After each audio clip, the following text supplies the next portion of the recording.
جب گھر میں آؤ ایک فیملی بنو. میں نے کئی دفعہ دیکھا ہے کہ ہر بچہ موبائل سے کھیل رہا ہے. یہ یہاں ماں ادھر ابا ادھر، سب موبائل میں لگے ہوئے ہیں، سب، ایک بھی آپس میں گفتگو نہیں ہو رہی. اللہ کا واسطہ ہے، رشتے مت توڑو، لوہا بن جاؤ گے، مشین بن جاؤ گے.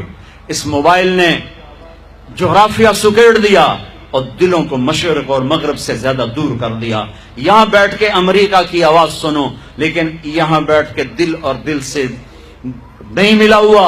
ایک گھر میں رہ کر بچہ اپنے موبائل کے ساتھ، بچی اپنے موبائل کے ساتھ، اماں اپنے موبائل کے ساتھ، خامد اپنے موبائل کے ساتھ. یہ لائف کوالٹی ہے، یہ زندگی ہے.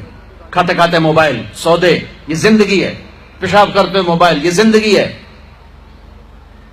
تمہارے مال کا کیا فائدہ اگر تمہاری زندگی کی کوالٹی برباد ہو گئی؟ دیکھو تو صحیح، صبح سے شام اپنے آپ کو اینالائز تو کرو کہ تم 24 گھنٹے کیسے گزار. کیا اس کا نام زندگی ہے کہ صرف تمہارا کاروبار بہت بڑا ہے، تمہاری شاپس کھل گئی امریکہ میں، یورپ میں، ایشیا میں، افریقہ میں، اور تمہارے کاروبار چل گئے، تمہارے سودا؟ تم خود کیا ہو؟ تمہاری اپنی زندگی کیا ہے؟ اٹھو تو موبائل کان سے، لیٹو تو موبائل کان سے، بیٹھو تو موبائل کان سے. جب اپنے بچوں میں بیٹھو، خامد بیوی بچے، موبائل بند کر دو، آپس میں بیٹھو. یہ بیٹھنا تربیت ہے، تربیت ہے.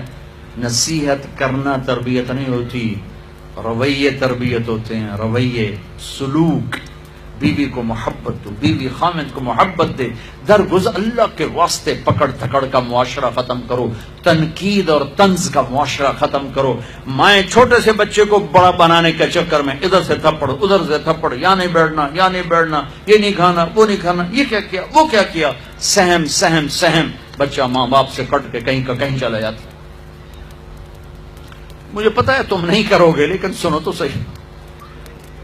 تمہیں اگلے نہیں کر رہے ہو، ابھی تک بچے کو اسکول نہیں بھیجا، اس کا تو فیوچر خطرے میں پڑ گیا، اس کا تو فیوچر خراب ہو جائے گا، ابھی تک اسکول نہیں گیا.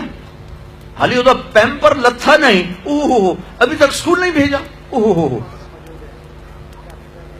جب تک ایسے بے وقوف ماں باپ ہیں، اسکول والوں کی چاندی سونا بنتا رہے گا.